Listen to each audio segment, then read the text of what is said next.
I'm gonna apply and I'm gonna get a call back. And you're completely right. It's not. It's more like, especially in the market right now.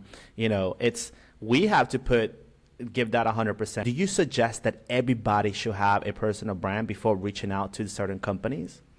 I mean, I wouldn't let that stop you, but it does help. I can't tell you how many messages I get from sales leaders at other companies. Hey, come work for me. Hey, I want, hey, let's plan a time to talk. Let's network, whatever else. Like, let's just have a meeting to have a meeting, right? And so, that's been, if I was looking for a new role, I would have a Rolodex of people. I know Rolodex is an old word. I would have an Excel spreadsheet or a contact list full of people that I could call. And that's really where you want to get to. You've done personal branding well if you never have to apply for a job again, and you can just shoot somebody on a message on LinkedIn and say, hey, John, remember that time that you and I talked? Like 6 months ago or a year and a half ago, and maybe you've sent them a couple messages since, or they've seen your post and they're like, yeah, let's set up a call next week. Like, because they feel like they know you. That's the thing, is like, you have that personal brand. People that never have met you before already feel like they know you because they've seen your post, they've seen how you think, maybe they've seen you on video, whatever else. So it's definitely an advantage to have that. And I think that more and more, like Gen Z especially, like it's going to be a requirement as an SDR to have somewhat of a brand, because your customers are going to see that, your prospects are going to see that, and that's only going to attract more business to the company. Social media in general is kind of like your resume a little bit as well. I mean, sort of like LinkedIn, right?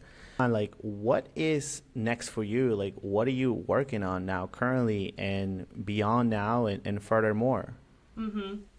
So throughout this whole, the past, my career, I've spent a lot of time making content, and I love making content. That's like my passion. So ultimately, like, I'm going to continue to build out my TikTok brand and continue to create my own offerings. So I partnered with a lot of other businesses and promoted their products, but now I'm like, okay, I need to create my own thing, my own product. So I'm working on building out a course that specifically talks about body language and tonality and how to speak with confidence, how to act with confidence. So that'll apply to salespeople, people who are looking to interview well, to sell themselves, really.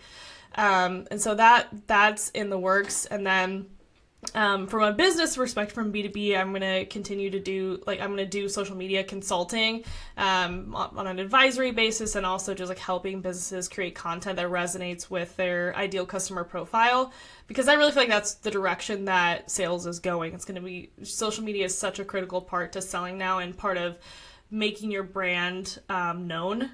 And exactly. So that's another way I want to apply what I've learned about growing an audience on TikTok, but now apply it in a B2B setting.